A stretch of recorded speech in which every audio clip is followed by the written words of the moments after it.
Backstabs and betrayals has been the recipe for all the major events that occurred in Diablo's history, resulting in everything from the creation of Sanctuary itself to the arrival of the Prime Evils and the near destruction of heaven. In this video, we're going to talk about the 10 worst betrayers in all of Diablo lore. And before we get started, I am giving away Funko Pop figurines on June 6th. So be sure to wait until the end of the video to see how you can opt in. And also, if you want additional entries, be sure to follow me on Twitch and use those channel points. Let's jump right in. At number 10, we have the ancient Vizdurai mage, Bartok the Bloody. During the Mage Clan Wars, where all the mage clans waged war against the Vizdurai because they got in the habit of summoning demons, Bartok in particular was very careless and ruthless. See, he would summon so many demons that were completely unchecked and would destroy everything in their path. Now, this was very effective against their enemies, but Bartok started to go a little bit mad, preaching that demons should be worshipped by humanity and that humanity would gain great rewards from them as a result. Hearing this jargon, his own brother, Horizon, turned against him and reported this activity to the council. What happened as a result? Bartok was stripped from command, and this happened even though he was very close to securing the Vizdurai's victory over the other mage clans. So what did Bartok do? Did he stay in line? Hell no. He betrayed his former brother and his clan, the Vizdurai, waging his demons against them in a civil war. He started off by raiding and leveling undefended villages so that he could cut off the supply to walled towns that relied on them, before unleashing his demons to rip those walled towns apart. To add to his reputation and ruthlessness, he once caught a Vizdurai spy in his quarters. He killed the spy, decimated his corpse, and used it for all to see as a candle hoarder.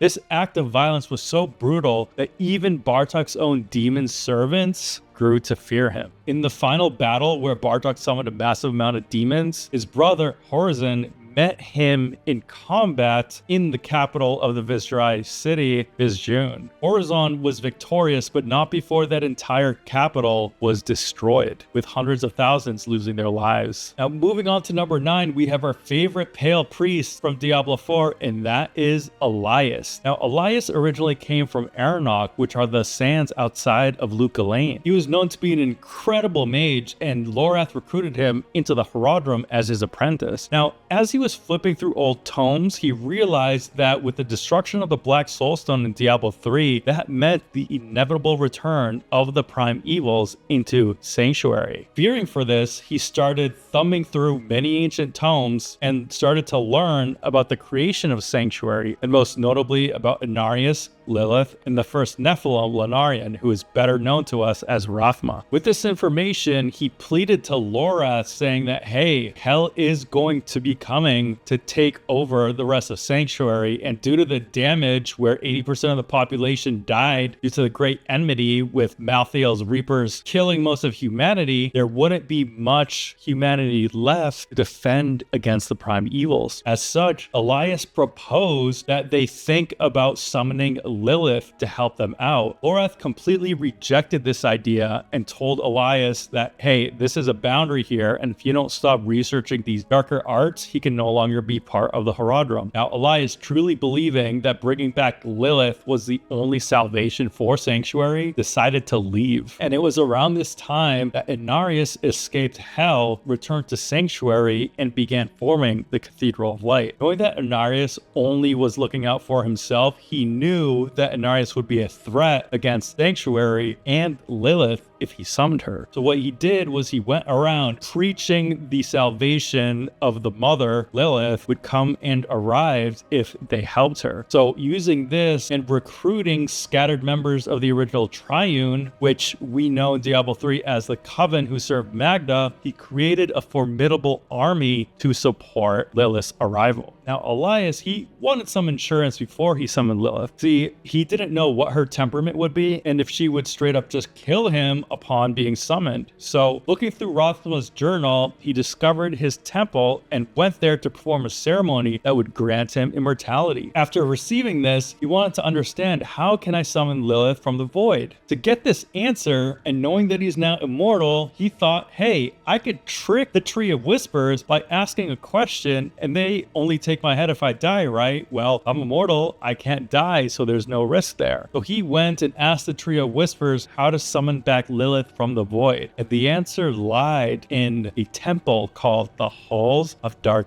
Portent. Seeking the answers he needed, he went around and recruited 3 individuals, enticing them with knowledge and gold. And we see them in the introduction cinematic to the game, where Elias betrays them, sacrifices them to Lilith, and brings her back from the void, setting off the events of Diablo 4. Speaking of evils, next up at number 8, we have the 4 lesser evils. See, after the Sin War, when Mephisto and the Aegirus Council from Heaven agreed to pause the eternal conflict, there was no longer a need for all the armies in hell. And this disgruntled all the lesser evils, but they kept it a secret among themselves. Thinking that the primes have gone weak, Belial and Azmodan actually came up with a plan to betray, overthrow, and exile the 3 primes. Part of this was having Tyrael, who was the most charming of the 4, form a close bond with Diablo and lowering his defenses as well as the other primes. Now, when the opportunity presented itself, the 4 lesser evils merged their armies and easily overwhelmed the might of the 3, pushing them out into Sanctuary, which caused the creation of the original Herodrum, the use of the Soul Stones, as well as Tyrael's involvement, essentially kicking off the prime evil's intent to invade Sanctuary. And speaking of intent to invade Sanctuary, moving on to number 7, we have the Archbishop Lazarus. Lazarus was an archbishop who was corrupted by Mephisto, just like most other high-ranking members of the Zakarum. He joined Leoric to head west to Kandurus and suggested that they lay their foundation in Tristram, which was a small hamlet at the time. Unbeknownst to everyone else, Lazarus had a reason for being there, and that's because Mephisto had informed him where Diablo's Soulstone lied. Underneath the caves in Tristram, where the Herodrum originally hid Diablo's Soulstone, specifically by Jared Kane, Lazarus was able to find Diablo's Soulstone and damaged it just enough so that Diablo's influence could spread into the minds of the denizens of Tristram, driving Leoric, who was Diablo's first attempt at a vessel, mad, leading his own knights, and specifically Lacdanon, to betray and kill him. But this wasn't the end of Lazarus's involvement. He captured the youngest son of Leoric, Ulbrich, brought him down to the caves to give Diablo a vessel so that he could manifest in Sanctuary, guising to the townspeople of Tristram that the prince went missing within the cathedral, betrayed and led the citizen down into its depths, where the butcher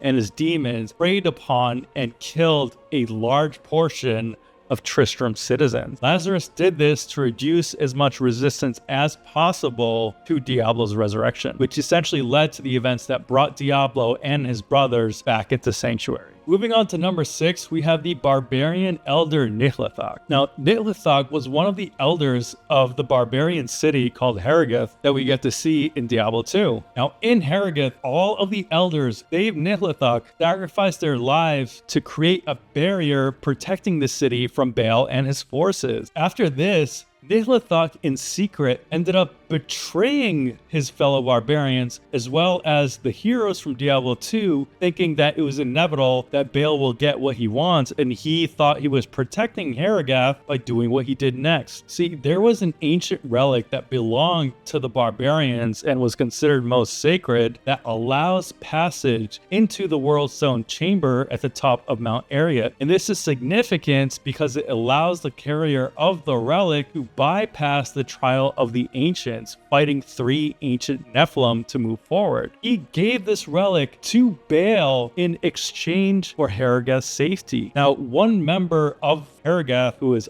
Anya, caught on to Nihlithok's scheme, and as a result, Nihlithok took her out to the crystalline passage at the base of Mount Ariat and froze her. Unbeknownst to Nelithok, not only did this resulted in the doom of Harrogate, but also it allowed Belial to reach the Soul Stone before Tyrael and Diablo 2's heroes from catching up with him, resulting in Tyrael needing to destroy it after Belial corrupted the World Stone, which resulted in the explosion of Mount Ariat and the destruction of Harrogate, removing the barbarians of their purpose, which was to protect the World Stone. Speaking of treacherous elders, let's move on to number 5, to Eru, the Spiritborn Elder. Eru was introduced to the Diablo Universe in Diablo 4, Vessel of Hatred, where he finds the Wanderer after literally getting stabbed in the back by Urvar and nursing them back to health. At this point, Eru listened to the Wanderer and agreed to help him locate Tyrael and assist her in stopping Mephisto's corruption. Along the way, though, Eru recommended that they pass the Spirit Veil and interact with the ancient Abulan to seek his guidance. Unfortunately, when him, the Wanderer, and Tyrael find Abulan in the spirit world, they find out that he too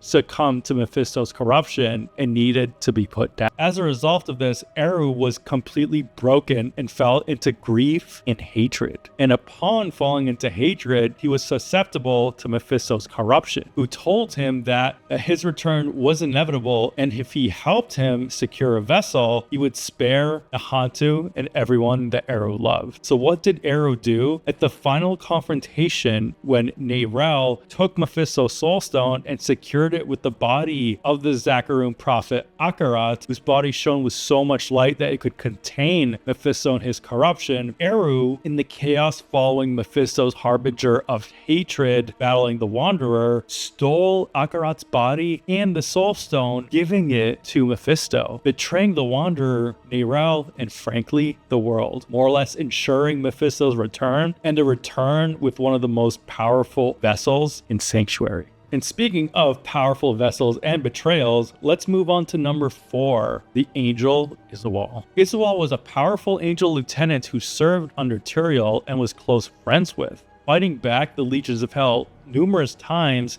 including an attack against Heaven's own Diamond Gates with his blade Azurath. Now, Izawal learned that the Hellforge was trying to build a weapon called Shadowfang, which was to rival his own. Feeling insulted and not wanting this blasphemous object to be created, he brought this to the attention of Tyrael and suggested that they lead a charge to prevent this from happening. Tyrael refused and didn't advise this, but Izawal went ahead and charged the Hellforge anyway. What happened then was that Izawal and his forces were completely overwhelmed, and he was taken prisoner to be the plaything of the prime evils. After enough torture, Izawal's spirit became unrecognizable, and the prime evils twisted his form into a demonic one. At this point, Izawal divulged to the prime evils all of the secrets of heaven, including that of the soul stones, informing them that they can still have influence while within the stones if they get caught in Sanctuary, leading to how the prime evils, particularly Mephisto, corrupted those in the immediate vicinity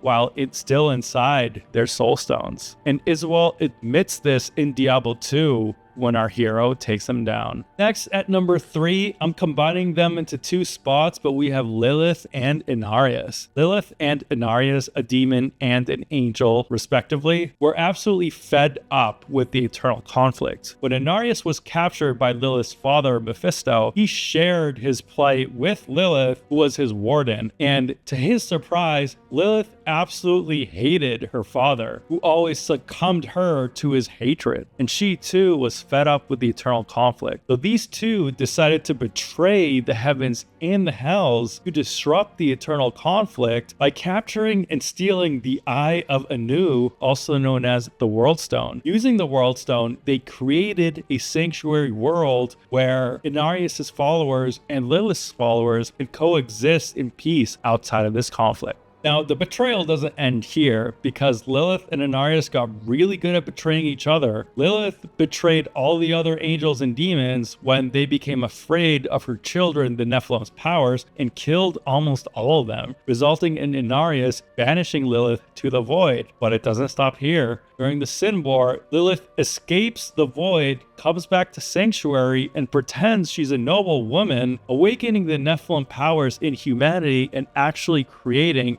the most powerful Nephilim of all time, Odyssean, as a result. And here, Inarius once more battles Lilith and banishes her to the void once again. And of course, in Diablo 4, Lilith is quite literally front and center, and this time around, she was the one who got the better of Inarius. Without these two, Sanctuary would not exist, and neither would the story of Diablo 4. Moving on to number 2 is Malthael. Now, the Angiers Council always spoke loudly about not wanting to interfere with the affairs of Sanctuary and upholding the peace of the eternal conflict that was established at the end of the Sin War. Malthael, however, after the destruction of the World Stone, did not take kindly to this idea and brooded to himself until he left the high heavens. Wandering around and studying in the Pandemonium Fortress, he came to the conclusion that all humanity and Nephilim needs to be eliminated because they were considered to him impure since they were half demon. And following the attack on heaven itself, he spurred himself into action. Within the Pandemonium Fortress, he secured for himself the power of death and proceeded to steal the Black Soul Stone and then